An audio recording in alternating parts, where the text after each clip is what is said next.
Dead Rising, Chop Till You Drop. Review. This game was released not long ago, by Capcom and put on the Wii. I dislike this game. It's not near as good as the original Dead Rising. Well, to start off, I'll state some good things as soon as it loads.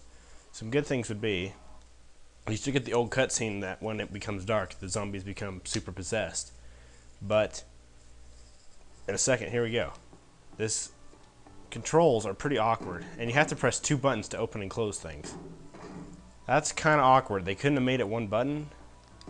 Just Z would have been nice, but Z doesn't do anything on its own.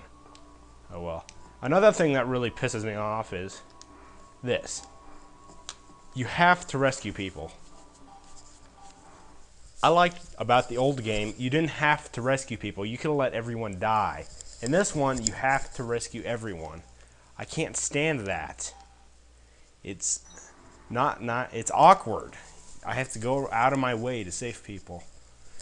So, let's go to a different part of the mall. Talk about the pause screen.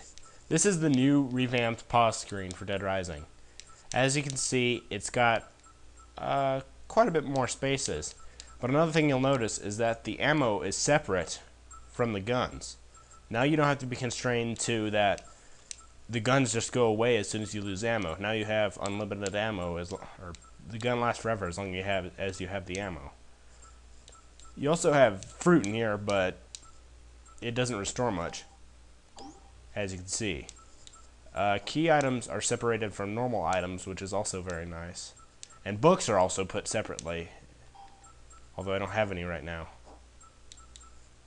Okay, let's talk about another thing that's good, because I'm starting to run out of ideas.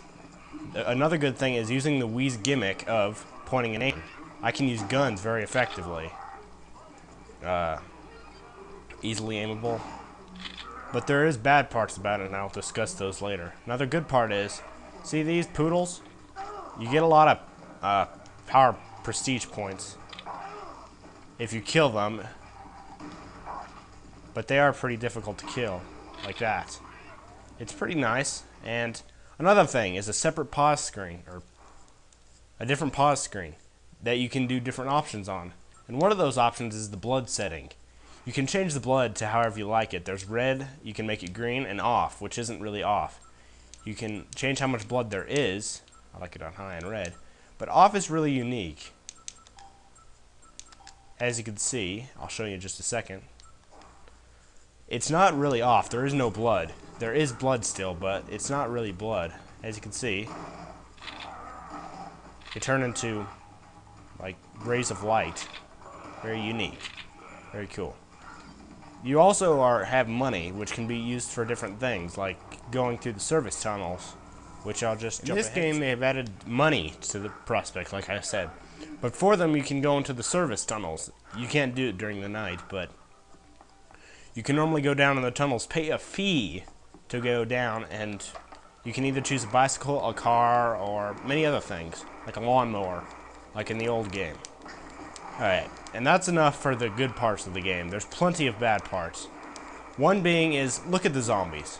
Look at how many there are. Yeah, there's not very many. I know this is the Wii, but they could have just made it a bit better. But that's a part that really pisses me off. Also, that they just kind of phase in, and they will appear behind you if you just killed an area.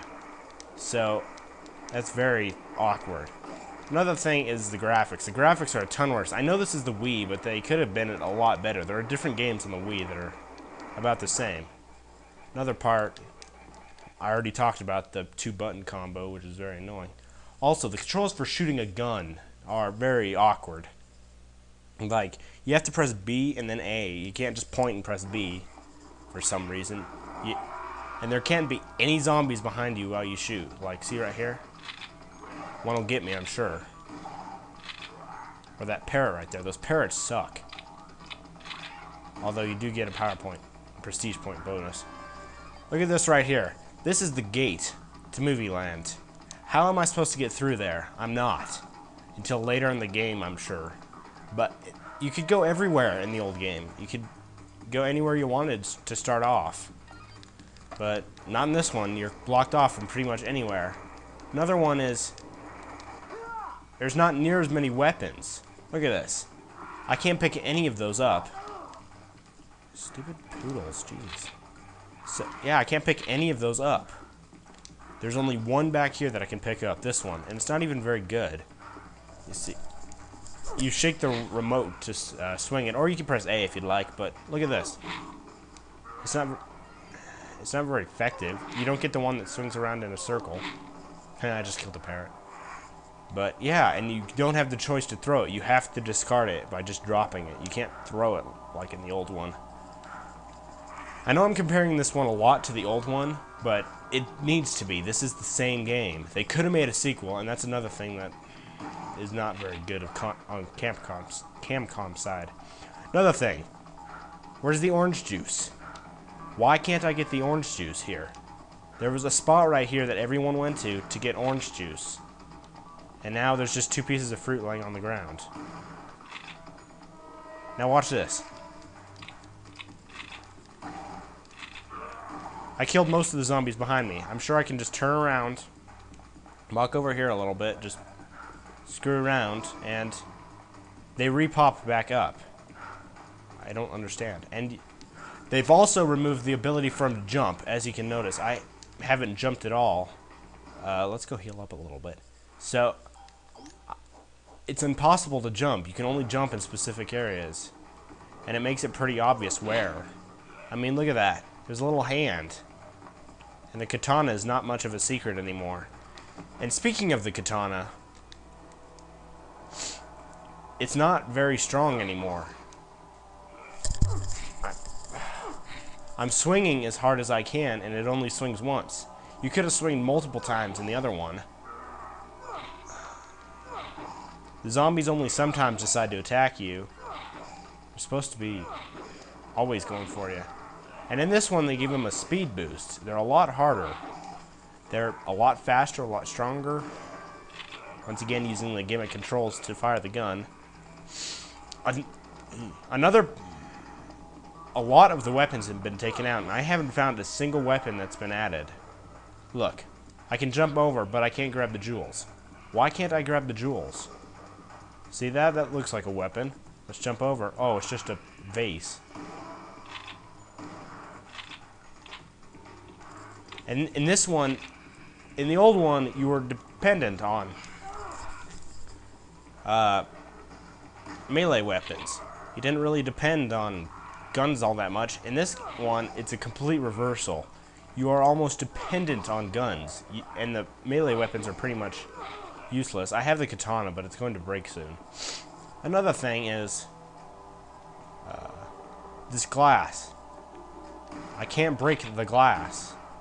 What's up with that? It's unbreakable glass. I don't understand.